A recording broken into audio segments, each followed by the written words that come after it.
पाप मोचनी एकादशी व्रत कथा। हरे कृष्णा। ओम नमः शिवाय। आज चैत्र मास के कृष्ण पक्ष की पाप मोचनी एकादशी है और कुछ स्थानों पर इसे पाप मोचनी 11 भी कहते हैं। प्यारे भक्तों, तो आज मैं आप सभी को सुना रही हूँ पाप मोचनी एकादशी की व्रत कथा। इस व्रत को करने और कथा को श्रद्धापूर्वक सुनने से मनुष्य की हर पाप से मुक्ति मिल जाता है, हर संकट कट जाता है, जीवन में सुख शांति बनी रहती है और जाने अनजाने में किए गए पापों से मुक्ति मिलने के साथ मोक्ष की प्राप्ति होती है। तो भक्तों, आप लोग इस कथा को बड़े ही श्रद्धा और प्रसन्न मन से पूरा अवश्य सुनिएगा और आपके मन में जो भी इच्छा हो भगवान के सामने अवश्य रखिएगा। विष्णु भगवान और माता लक्ष्मी आप सभी भक्तों की हर मनोकामना को पूर्ण करें। तो आइए भक्तों, श्री हरि लक्ष्मी नारायण भगवान जी के चरण कमलों को ध्यान करते हुए आज की इस पावन कथा का रसपान करते हैं। प्रेम से बोलिए विष्णु भगवान की जय। तो आइए भक्तों, एकादशी की कथा सुनने से पहले रसपान करते हैं विष्णु भगवान को प्रसन्न करने वाली भगवान और भक्त की कथा। कथा इस प्रकार है। चोखा मेला जी महाराष्ट्र के एक गृहस्थ संत थे।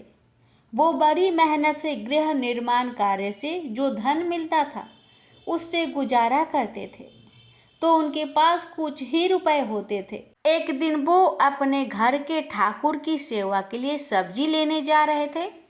उन्होंने देखा बाजार में बहुत बड़े बड़े केले रखे हुए थे। देखते ही उनके मन में आया कि यह केले विठल भगवान को बहुत अच्छे लगेंगे।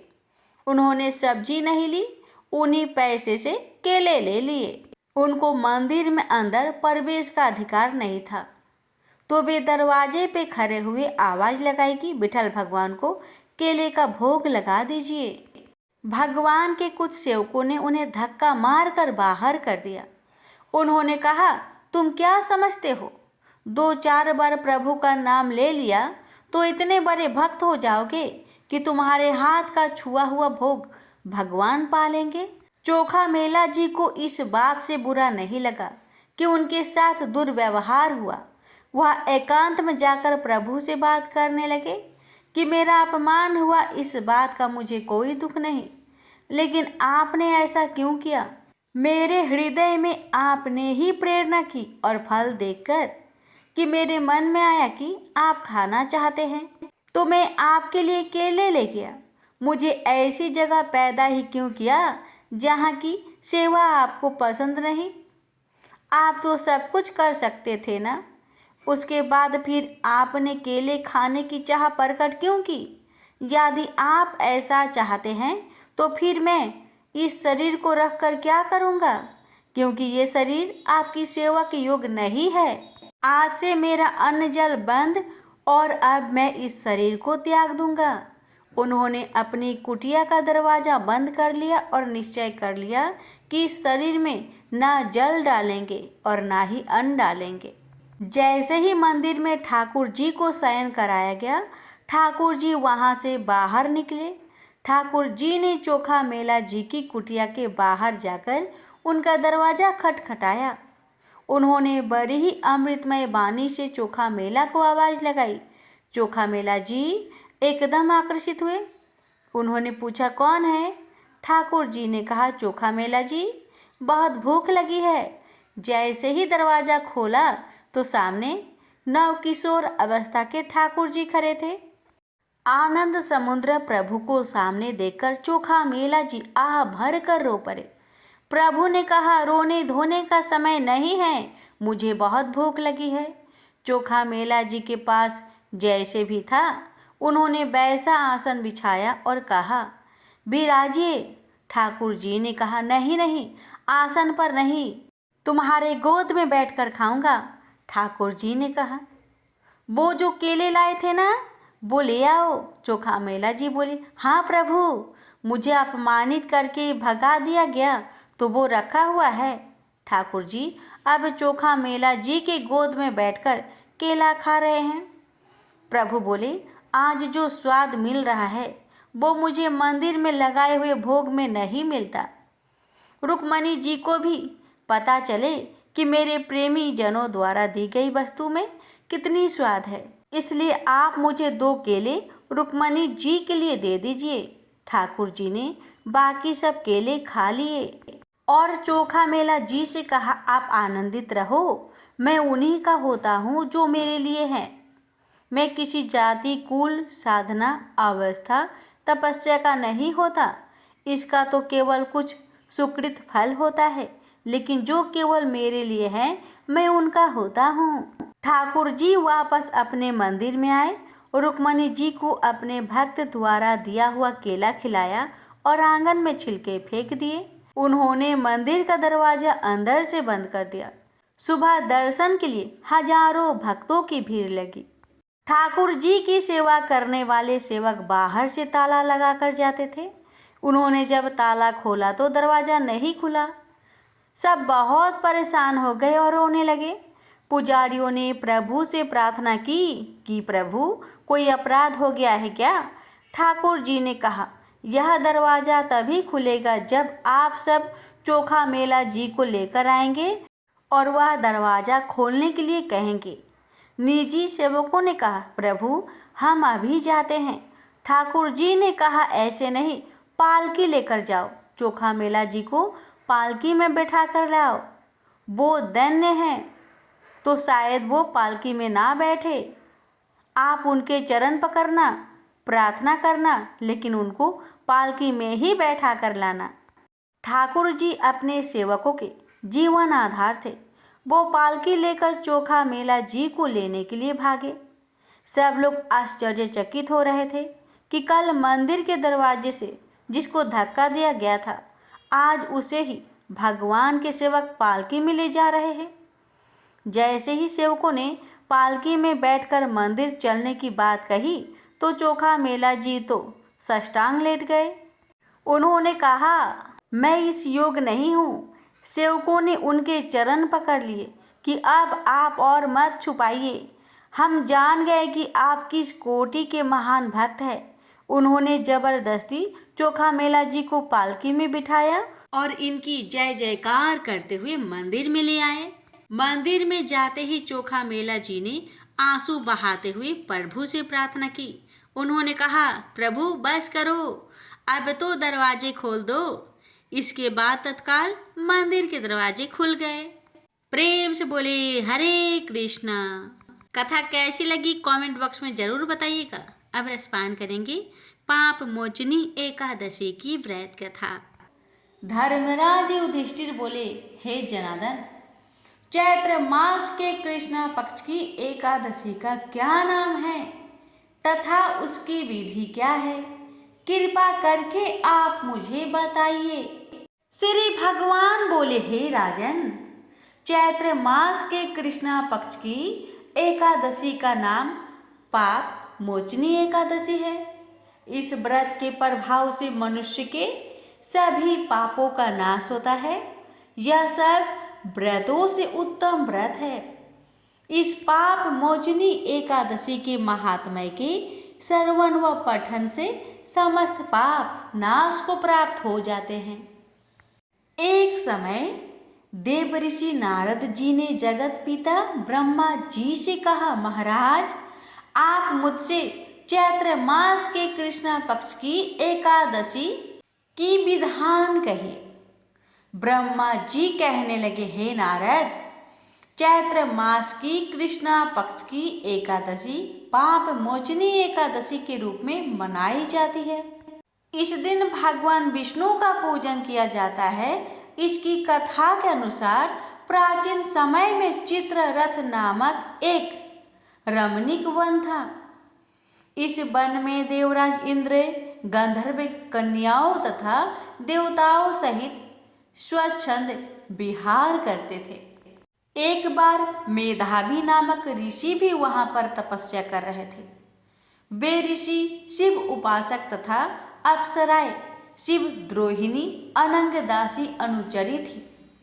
एक बार कामदेव ने मुनि का तप भंग करने के लिए उनके पास मंजू घोषा नामक अप्सरा को भेजा। युवावस्था वाले मुनि अप्सरा के हाव भाव, नृत्य गीत तथा कटाक्षों पर मोहित हो गए। रति कीड़ा करते हुए 57 वर्ष व्यतीत हो गए। एक दिन मंजू घोषा ने देवलोक जाने की आज्ञा मांगी। उसके द्वारा आज्ञा मांगने पर मुनि को भान आया और उन्हें आत्मज्ञान हुआ कि मुझे रसातल में पहुंचाने का एकमात्र कारण अप्सरा मंजू घोषा ही है। क्रोधित होकर उन्होंने मंजू घोषा को पिचासनी होने का श्राप दे दिया।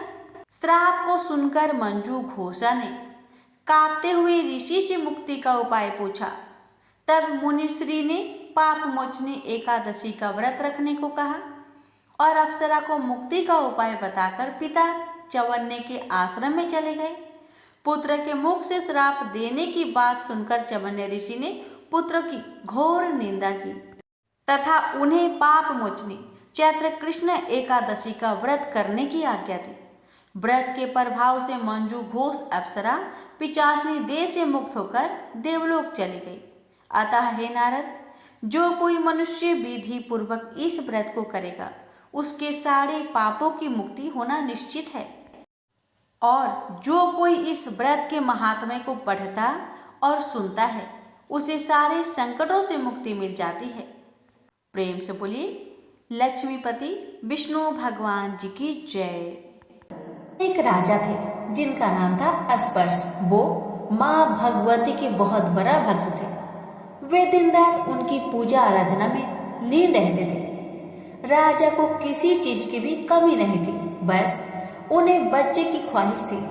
सालों से बच्चा न होने के कारण राजा कुछ निराश रहा करते थे। एक दिन राजा की भक्ति से खुश होकर माँ भगवती ने सपने में आकर उसे 2 बेटी होने का वरदान दिया।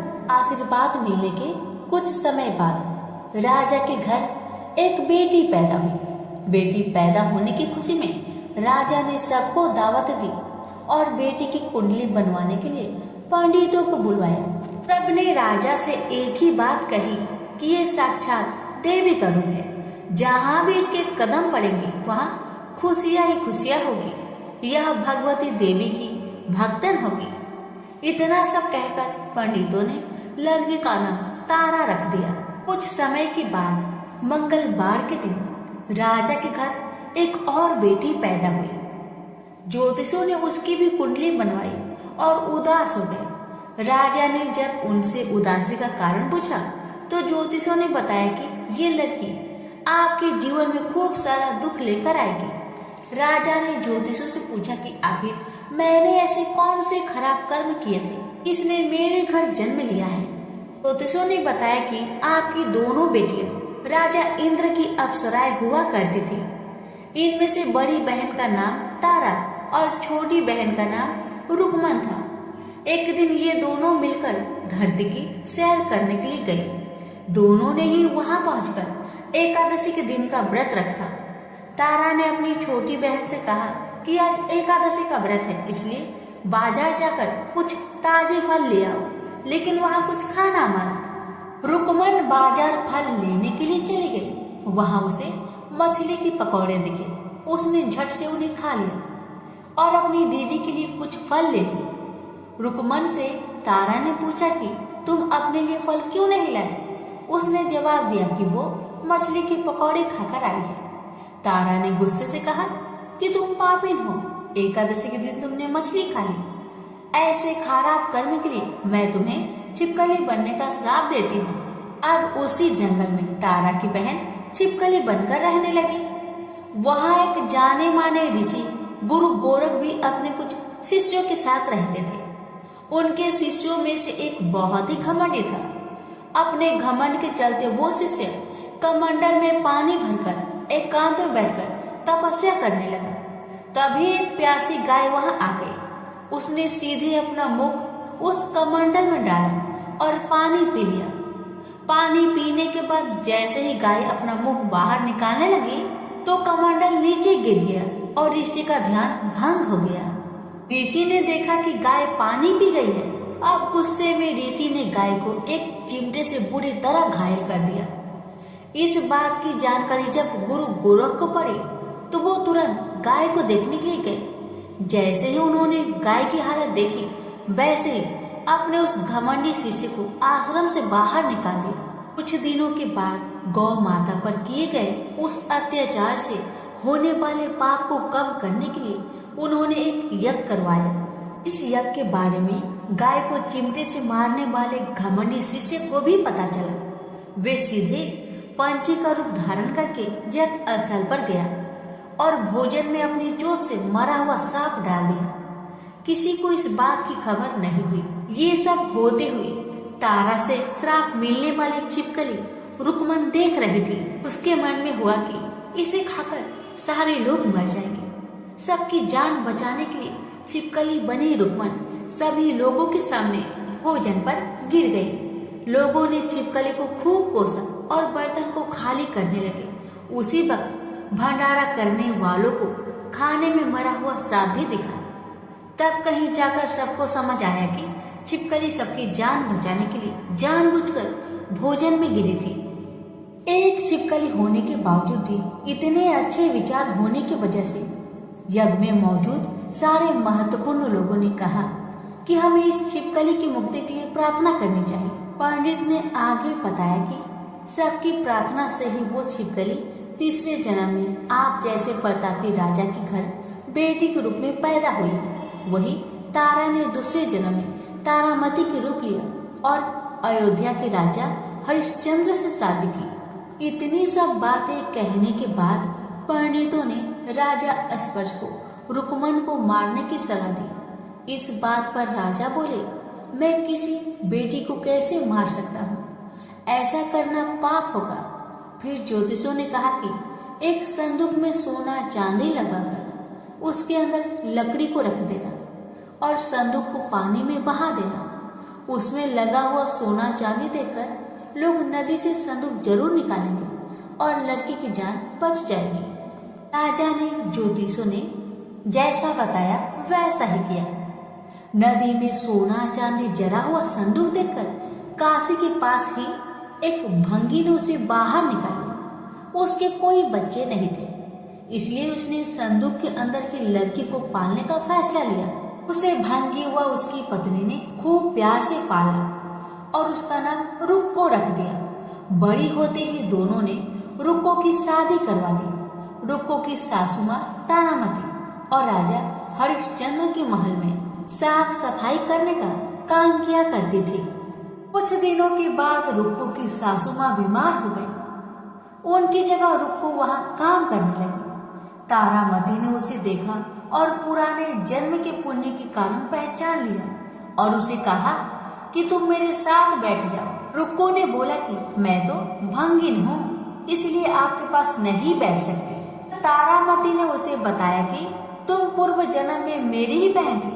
तुमने एकादशी व्रत के दिन मछली खा ली थी और मैंने तुम्हें दंड देते हुए छिपकली बना दिया। अब तुम्हें दोबारा मनुष्य जन्म मिला है, तो इस जन्म में माँ वैष्णो की पूजा करके पुण्य कमा लो।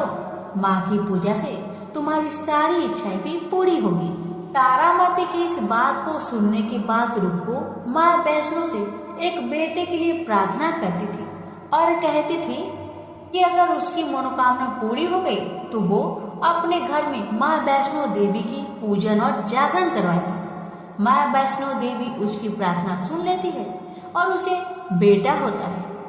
पुत्र की प्राप्ति के बाद रुक्को उसकी देखभाल और लाड़ दुलार में माँ वैष्णो देवी की पूजा करना भूल जाती है। ऐसा होते होते 5 साल बीत गए और फिर एक दिन उस बच्चे को चेचक यानी माता ने कहलाती है। बच्चे की ऐसी स्थिति देखकर परेशान रुक्को अपने पिछले जन्म की बहन तारामती के घर जाकर उन्हें इस समस्या के बारे में बताती है। तब तारामती ने पूछा कि तुमने माँ वैष्णो देवी का पूजा अर्चना में कोई गलती तो नहीं की? फिर रुक्को को याद आता है कि उसने माँ वैष्णो देवी का जागरण कराने का प्रण लिया था।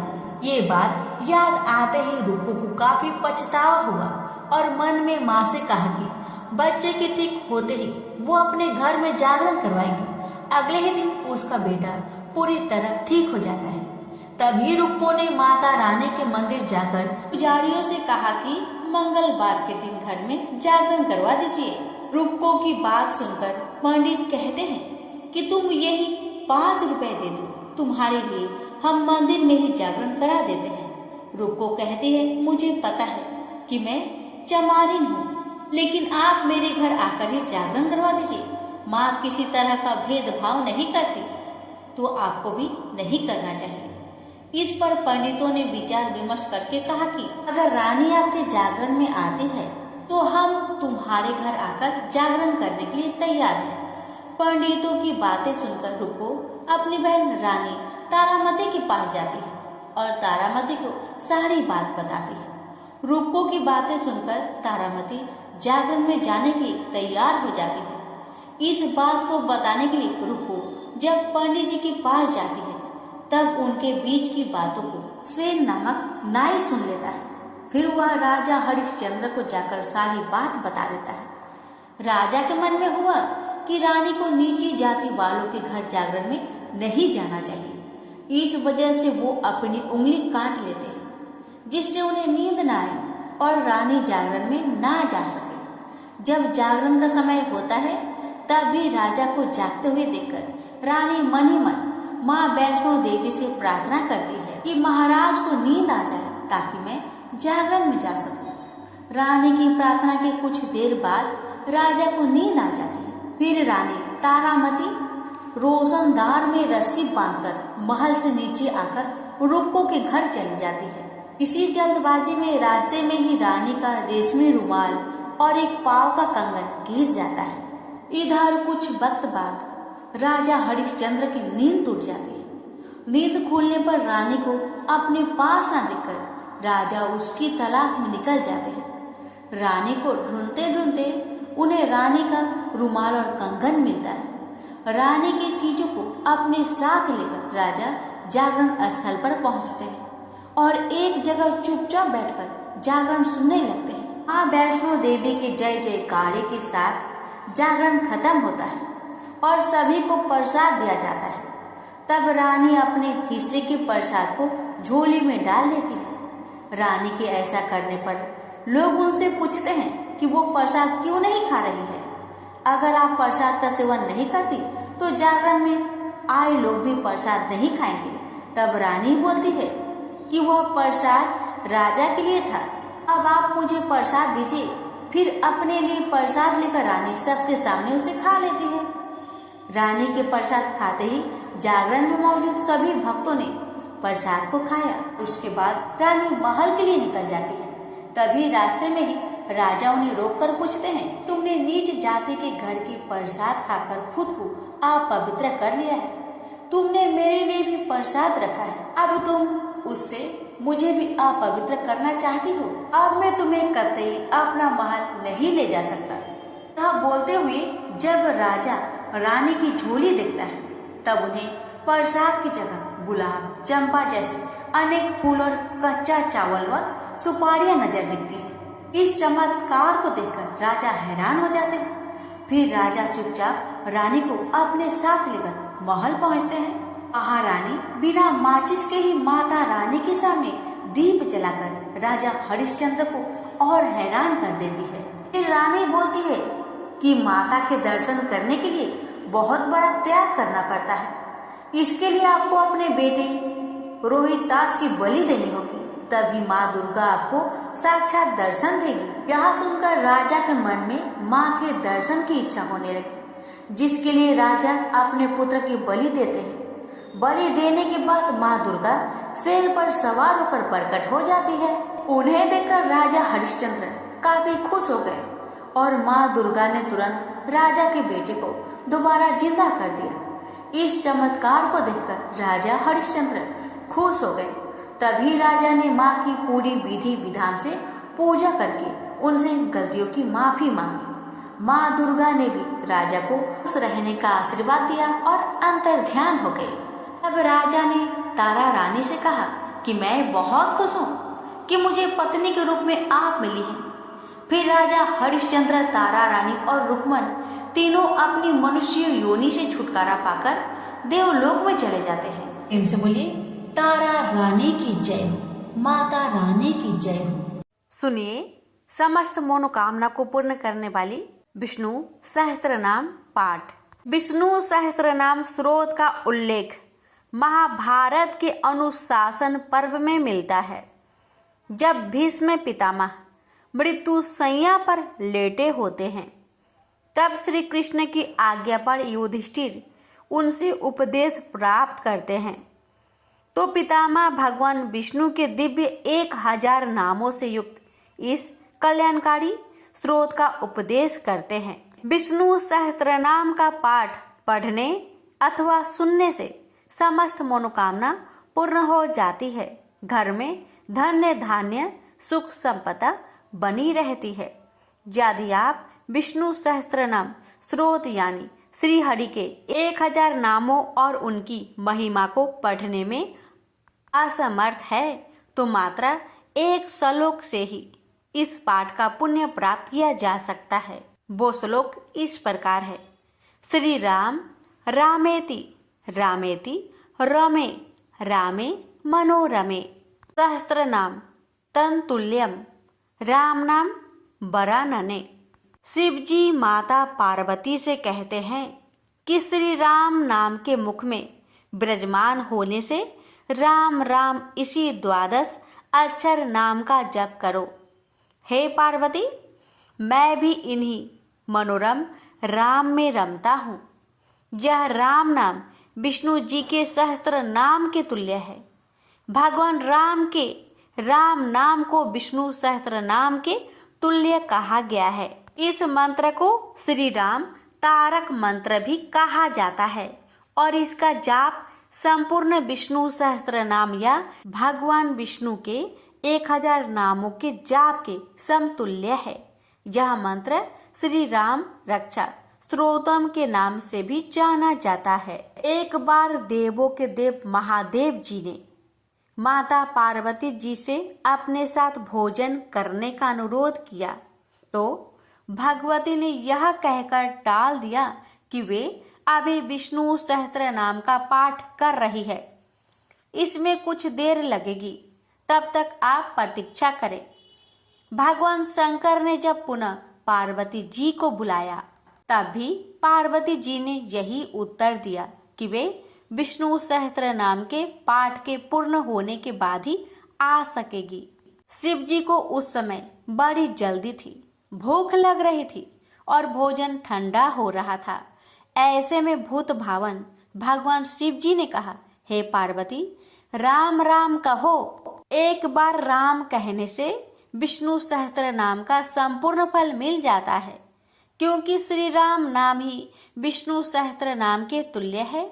इस प्रकार शिव जी के मुख से इस 2 अक्षर के नाम राम का विष्णु सहस्त्र नाम के समान जप सुनकर माँ पार्वती अभिभूत हो गई और उन्होंने भी तब राम इस दिव्य अक्षर नाम का जप करके प्रसन्न होकर शिव जी के साथ भोजन किया।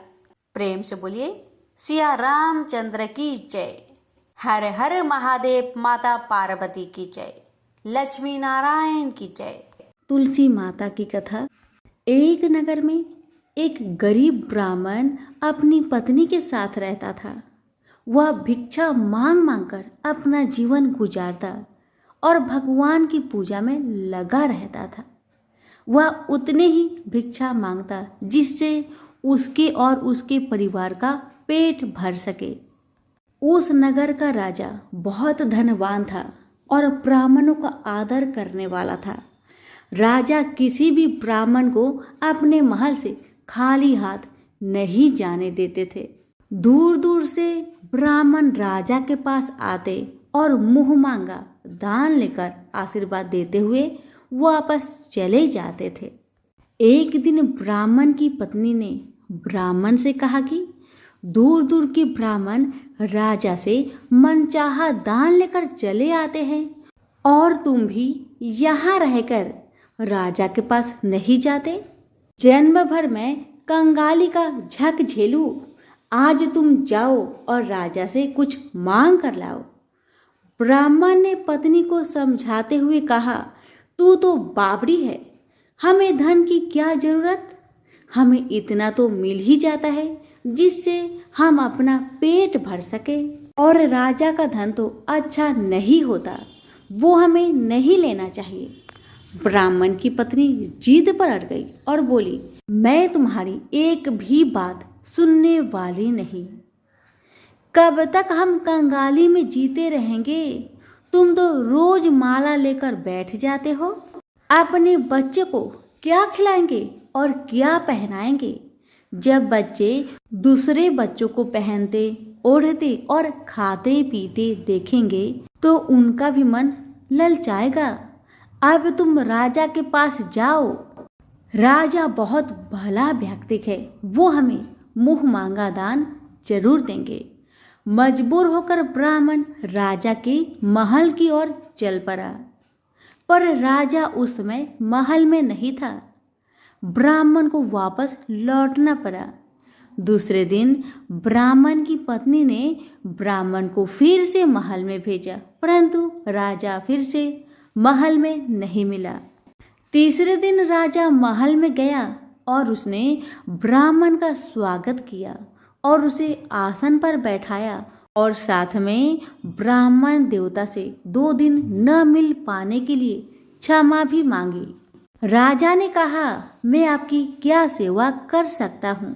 ब्राह्मण ने कहा, जो मैं मांगू वो आप दे सकेंगे? राजा ने कहा, हाँ हाँ कहिए, मैं आपकी क्या सेवा कर सकता हूँ? ब्राह्मण ने निवेदन किया, महाराज मैं कुछ और नहीं चाहता, बस आप मुझे अपने पसीने की कमाई से 4 पैसे दान में दे दीजिए। ब्राह्मण की बात सुन राजा बहुत हैरान हो गए और मन ही मन सोचने लगे कि मेरे महल में कितने सारे धन पड़े हैं, पर मेरी मेहनत की एक कौड़ी भी नहीं है। राजा ने ब्राह्मण से कहा, आप मुझे 1 दिन का समय दे, मैं कल आपको आपका मुंह मांगा दान दूंगा। ब्राह्मण महल से अपने घर को खाली हाथ ही लौट आए। ब्राह्मण को खाली हाथ आता देख पत्नी बोली, क्या हुआ? राजा ने कुछ दिया नहीं? ब्राह्मण बोला, राजा ने कल देने के लिए कहा है। ब्राह्मण की पत्नी सोचने लगी, शायद इन्होंने बहुत सारा धन मांगा होगा और राजा को इसकी व्यवस्था करने में समय लग रहा होगा, इसलिए कल बुलाया है। दूसरी ओर राजा ने अपने राजसी कपड़े बदलकर फटे पुराने कपड़े पहने और मजदूर जैसा भेष बना लिया। जब राजा की पत्नी ने देखा और कारण पूछा तो राजा ने सब कुछ बताया। रानी बोली, मैं भी आपके साथ चलूंगी। राजा के हाँ कहने पर रानी भी पुरानी साड़ी पहनकर आ गई। इस प्रकार राजा रानी मजदूरी की तलाश में शहर निकले। लुहारों के मोहल्ले में जाकर राजा ने आवाज लगाई, किसी को मजदूर चाहिए? आखिरकार एक लुहार ने उन्हें बुला लिया, जो पहिए पर हाल चढ़ाने की तैयारी कर रहा था। उसने राजा से कहा, देखो तुम्हें पहले खलात ठोकनी पड़ेगी और जब आग आ जाए उसके बाद घन पिटना होगा। फिर रानी की ओर देखकर कहा, तुम्हें कुएं से पानी लेकर होदी भरनी होगी और कोयले वाले घर से कोयला लेकर भट्टी में डालना होगा। तुम दोनों के दिन भर काम करने के लिए मैं तुम्हें 2-2 आने दूंगा। अगर काम पसंद हो तो बोलो, नहीं तो अपना रास्ता नापो। राजा रानी लोहार के बताए काम को करने लगे। राजा खलात ठोकने लगा, पर उसे काम ठीक से नहीं हो पा रहा था। लोहार नाराज होकर राजा को ठीक से काम करने के लिए कहता है। राजा जैसे तैसे अपना काम करने लगा। रानी भी कुएं से पानी भरकर लाने लगी। रानी के हाथ में फफोले पड़ गए। किसी तरह बड़ी कठिनाइयों से उसने पानी का हौज भरा। उसके बाद रानी कोयला लाकर भट्टी में डालने लगी। कोयला भरने के कारण रानी के गोरे गोरे हाथ और कपड़े काले पड़ गए। भट्टी में आग आने पर लुहार ने पात भट्टी में से निकालकर पहियों पर जमाई और एक घन अपने हाथ में लेकर और एक राजा के हाथ में देकर कहा, देखो बारी बारी से घन इस पर पटकना। हाथ इधर उधर ना होने पाए। राजा जोर जोर से घन पटकने लगा, लेकिन उसका निशाना ठीक नहीं बैठता था। कभी घन हाल पर गिरता तो कभी पहिए पर। मजदूरों का ऐसा काम देखकर लुहारिन बरबराती हुई आई और लोहार से कहने लगी, तुमने कहाँ से यह नौसिखिए मजदूर काम पर लगाए हैं? इनसे काम तो होगा नहीं। यह मजदूर तुम्हारा सब काम बिगाड़ देंगे। राजा रानी उन दोनों की फटाकर सुनते सुनते अपना काम मन लगाकर करते रहे। घन पटकते पटकते राजा का शरीर पसीना से तर तर हो गया और जोर शोर से सांस चलने लगी। रानी भी पानी भरते भरते और कोयला झोंकते झोंकते थक कर चूर हो गई। दोनों ने पूरे दिन बहुत मेहनत की। लुहार ने राजा रानी को 2-2 पैसे दिए, जिसे वो बड़ी खुशी खुशी लेकर महल आ गए। आज उन्हें पता चला कि मेहनत की कमाई कैसी होती है। राजा ने 4 पैसे अलग रख दिए और अगले दिन ब्राह्मण को बुलाकर उसे दे दिए। ब्राह्मण राजा को आशीर्वाद देकर घर लौटा और ब्राह्मणी से कहा, लो, मैं राजा के यहाँ से दक्षिणा ले आया हूँ। ब्राह्मणी खुश होकर दौड़ती हुई आई, पर जब उसने 4 पैसे देखे तो वह ठिठक कर रह गई और उन्हें दूर फेंक दिया। वो जल भूनकर ब्राह्मण से बोली, तुम जैसे दरिद्र राजा के यहाँ भी जाकर कुछ नहीं मांगा, शर्म भी नहीं आती। इतना कहकर रूठ कर चली गई और बहुत देर तक बरबराती रही। ब्राह्मण ने उन 4 पैसों को उठाकर तुलसी के पास रख दिए और सोचा, जब ब्राह्मणी शांत हो जाएगी तो जरूरत पड़ने पर ये सिक्के को उठा लेगी। परंतु कई दिनों तक पैसे वहीं रखे रहे और फूल बेलपत्र ऊपर से गिर गिर कर मिट्टी में दब गए। ब्राह्मण और ब्राह्मणी दोनों ही उन सिक्कों के बारे में भूल गए। कुछ दिनों के बाद तुलसी जी के घर में 4 पौधे उगे। चारों पौधे बहुत सुंदर थे। यह देख ब्राह्मणी रोज उसमें पानी डाल देती। 4 महीने बाद वो पौधे बड़े हो गए और उनमें फूल लगने लगे। फूल सूखने पर इनसे मोती झरने लगी। ब्राह्मण और ब्राह्मणी ने कभी मोती नहीं देखे थे। वो समझे कि कोई बीज है।